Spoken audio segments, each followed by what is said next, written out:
사람들이 가장 간절해지는 순간은 답을 몰라서가 아니라 물을 곳이 없을 때라고 합니다. 그래서 옛사람들은 하늘을 향해 물었지요. 뭐 꼭 옛사람만은 아니지요. 살다 보면 그렇게 한 번쯤 묻게 되는데 정말 하늘은 알고 있을까? 듣지도 보지도 못할 것 같은데 과연 이 마음을 아는 존재가 이 하늘 아래 있을까 하고요. 송나라의 학자 소강절 선생 역시 간절하게 묻고 있습니다. 그가 묻는 것은 무엇일까요? 한 인간으로서 그의 간절한 질문은 무엇이며 또 철학자로서 그가 얻은 답은 무엇일까요? 그의 시 한 수 읽으며 우리도 선생을 따라 답을 찾아가 보겠습니다. 시청자 여러분 안녕하세요. 해인학당 유순복입니다. 오늘 읽어보실 시 제목은 간절할 절자와 물을 문자로 간절한 질문, 절문이라고 붙여보았습니다. 선생은 간절한 질문의 답을 어디에서 찾을지 한번 같이 읽어보시죠. 선생은 이 시 첫 구절을 천청적무음이라고 시작합니다. 하늘은 듣고도 고요히 소리가 없다. 천청, 하늘 전에 들을 청이죠. 하늘이 듣는다. 무엇을 들을까요? 제가 앞에 제목으로 붙였듯이 선생의 절문, 간절한 물음을 듣는다입니다. 천청, 시에 있어서 이 첫 구절의 첫 시어는 거의 시의 주제의 의미를 지니지요. 이 청자를 보시면 기이자에 덕덕자의 합자로 되어 있죠. 듣는다는 것은 단순하게 소리를 듣는다는 그 청각의 의미를 넘어서 도덕적인 판단과 연결된 행위라는 뜻이 내포되어 있는 것 같아요. 얘가 아니면 듣지를 말아라 그런 말 있지요.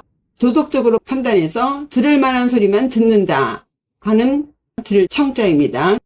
때문에 여기서의 천은 단순히 우리가 알고 있는 그 하늘, 물리적인 천공이 아니라 도덕적인 질서, 우주의 이치, 혹은 우리 삶을 판단해 줄 어떤 궁극적인 기준으로서의 의미예요. 그런 그 하늘에게 물은 거예요. 그러니까 그 하늘이 들었어요. 나의 그 간절한 질문을 들었습니다. 여기서 노노 자장편의 글이 생각나는데요. 박학이 독지, 젊은이 근사, 공부하는 태도를 설명한 글입니다. 박학 하면은 넓게 배우고 그 배운 것을 바탕으로 독지, 뜻을 돈독하게 해라. 그 다음에 나오는 것이 젊은이에요. 간절하게 물어라. 네가 공부하는 과정에서 의심스러운 것, 궁금한 것, 그것을 아주 간절하게 물어라. 이 절자는 칼로 베듯이 절실하다는 뜻이거든요. 그냥 아무 생각 없이 툭툭 던지는 질문, 혹은 피상적으로, 형식적으로 하는 질문이 아니라 많은 고민과 갈등을 통해서 찾고 찾았지만 찾지 못했던 그런 간절함, 정말로 알고 싶은 그런 질문을 얘기해요. 그야말로 인생을 걸고 묻는, 존재를 걸고 묻는 질문, 그것이 절문이에요. 그렇게 해서 근사, 가까울근 생각사, 생각에 가까워져야 한다. 누구의 생각에? 성인의 생각에. 지금 세상은 많이 근기가 천해져서 이제 이런 이야기들이 다 옛날 이야기처럼 되어 가는 것 같아요. 인간은 정말 최고의 성인을 모델 삼아서 따라가야 되는데 지금 오히려 짐승을 흉내내고 짐승을 받들고 짐승을 따라가지 않습니까? 자신이 얼마나 대단한 인간인지를 모르는 것 같습니다. 인간이기를 포기하는 행태를 많이 보입니다. 공부를 하는 이유는 성인의 생각에 가깝게 가는 것이죠. 도는 먼 곳에 있는 것이 아니라 공부하고 그 의심나는 것을 간절하게 묻고 또 묻고 생각하는 그 태도 속에 있다는 선언입니다. 최고의 질서이자 이치 혹은 근원이라고 믿고 있는 그 하늘에 묻는 거예요. 그래서 강절 선생은 당신이 이 상수학 혹은 역학을 공부하면서 이 우주 자연, 이 인간 세상을 연구를 하는 데 있어서 생기는 그 질문들, 그 질문을 하는 거죠. 뭔가 좀 들어야 되는데, 그런데 적무음, 고요할 적자죠. 고요하게 무음, 아무 소리가 없다. 답을 못 찾는 거죠. 이 적자는 집면자 속에 숙일 숙자의 합자로서 고요히 잠겨있는 상태를 표현한 글자입니다. 그래서 움직임이 없는 정적이 아니라 깊이 가라앉은 침묵을 의미해요. 그러니 지금 내가 하는 공부가 옳은 것인가? 내가 지금 하는 행동이 부끄러운 것이 아닌가? 지금 나는 어디로 가고 있는 거지? 내 공부의 단계는 어느 단계까지 온 것이지? 뭐 이런 식의 아주 작은 질문서부터 높은 질문까지 누구 물어볼 사람이 있겠습니까? 하니까 하늘에다 묻는 거예요. 근데 이 하늘이 대답을 안 해줘. 하느님이 대답을 안 해주시네요. 그죠? 이 천정적무음 속에서 정말 우주의 질서를 탐색하고자 하는 한 사상가의 고독한 탐구가 느껴집니다. 그리고 또 이 하늘이 대답을 한들 그 답은 귀로 들을 소리가 아니지 않습니까? 우리는 감각적으로 듣는 거죠. 그러나 이 하늘이 말하고자 하는 것은 우리는 통찰로 듣고 지혜로 듣고 직관으로 듣는 것이죠. 그러니 이 소리로 듣는 게 아니기 때문에 감각으로 듣는 것이 아니기 때문에 알 수가 없는 것이죠. 그러니까 하늘이 침묵하는 것으로 보이는 것입니다. 적무음. 하늘이 답을 해주지 않으니 그럼 어떻게 답을 찾아야 할까? 이제 본격적으로 찾아 나섭니다. 두 번째 승부입니다. 창창 하처심. 푸르고 푸른 하늘 어느 곳에서 찾을까? 창창. 요 창자를 보면요. 풀초자에 곳집, 창고 창자죠. 창고라고 하는 것은 뭔가를 가득 넣을 수 있는 것이고 또 저장하는 것이고 해서 아주 깊고 넓은 공간을 의미합니다. 여기 앞에 하늘이 주어로 되어 있으니까 하늘의 그 무한함, 광대함, 심원함 그것을 이 창자로 표현한 것이에요. 그리고 이 창자를 두 번 씀으로써 더 강조하는 거죠. 창고같이 거대한 하늘 속 하처 어느 곳에서 내가 찾고자 하는 답을 찾을까? 마치 시인이 그 답을 찾기 위해서 이 광활한 우주자연의 그 거대한 창고 속을 샅샅이 뒤지는 모습을 연상할 수 있겠습니다. 그것이 바로 젊은 간절한 물음을 찾는 모양이죠. 그 많은 질서들, 그 많은 사건들, 운명들 속에서 도대체 어디에서 그 답을 찾을 수 있을까요? 그 간절한 질문의 시선을 우주 전체로 확장해서 뒤져보는 겁니다. 우리는 보통 답이라고 한다면 좀 더 높은 곳, 더 멀리 있는 곳에 있다고 생각하지 않아요? 어쩌면 더 위대한 사람, 더 나아가 신으로부터 어떤 계시를 기다리기도 하고 점을 치면서 외부의 소식을 기다리기도 하지 않아요? 수강절 선생은 보통의 선비들과는 달랐습니다. 책상 앞에 앉아서 글만 쓰던 학자는 아니었어요. 낙양땅 한마을에서 밤이면 밤마다 하늘을 바라보며 우주의 이치를 숫자로 이해하려 했던 학자였지요. 그는 묻고 또 물었습니다. 사람은 속일 수 있어도 정말 하늘을 속일 수 있을까? 그는 우주의 이치를 숫자로 풀어보려 했고 인간의 마음 역시 그 하늘의 질서 안에서 찾아보았습니다.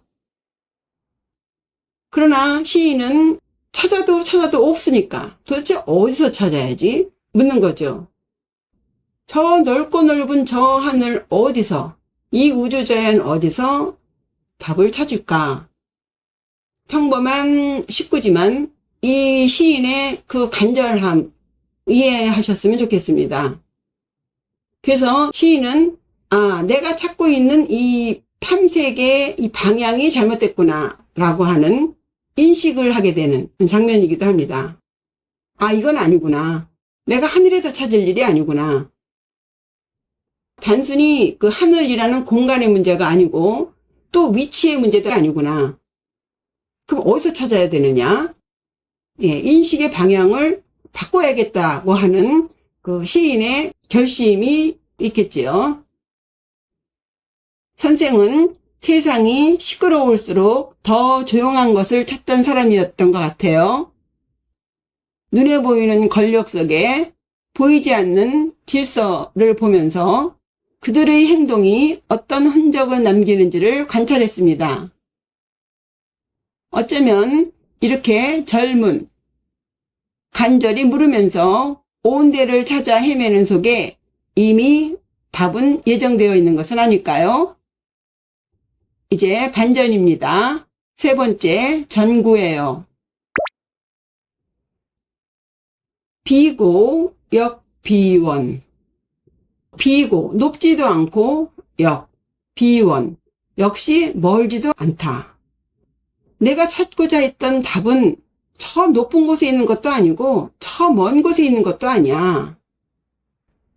여기서 선생의 철학이 드러나는 거죠. 선생은 평생 우주의 질서라는 것은 수와 상의 구조를 이루고 있다고 봤어요.